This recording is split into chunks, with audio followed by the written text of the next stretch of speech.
ஜனமே, victory gospel search விடுதலையின் சுவிசேஷ சபை வழியாய் உங்களுக்கு கிருபையும் சமாதானமும் உண்டாவதாக. இன்று தேவன் உங்களுக்கு தரும் ஆவிக்குரிய மன்னா என்ன அப்படின்னா, ஏசாயா 14:11, உன் ஆடம்பரமும் உன் வாத்தியங்களின் முழக்கமும் பாதாளத்தில் தள்ளுண்டு போயிற்று, புழுக்களே உன் படுக்கை, பூச்சிகளே உன் போர்வை.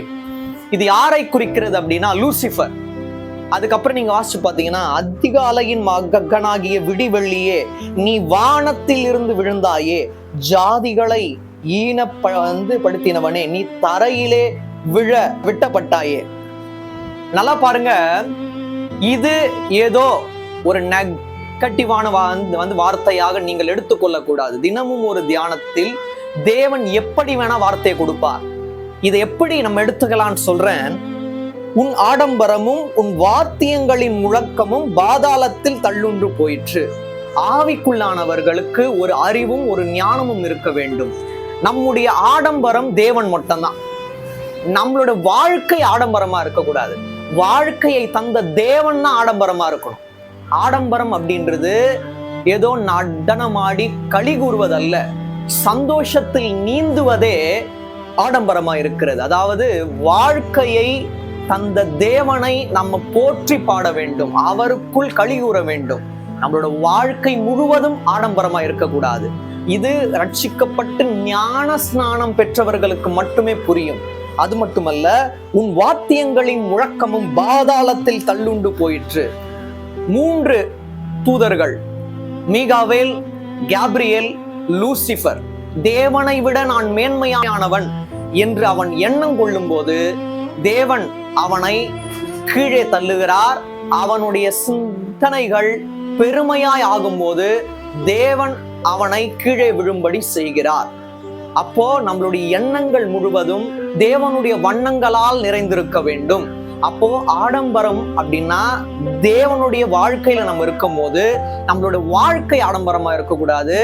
தேவன் இந்த வாழ்க்கை எனக்கு தந்தார், தேவன் தான் அந்த ஆடம்பரத்துக்கே ஒரு ஆரம்பமா இருக்காரு.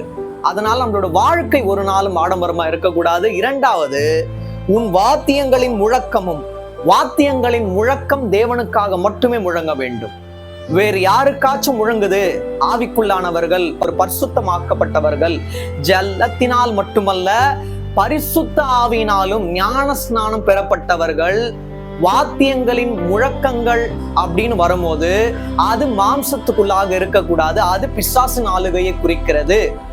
ஆவியின் ஆளுகை என்பது வாத்தியங்களின் முழக்கம் தேவனுக்காகவே முழங்க வேண்டும். லூசிஃபர் வாத்தியங்களின் ஒரு லீடரா இருக்கான்.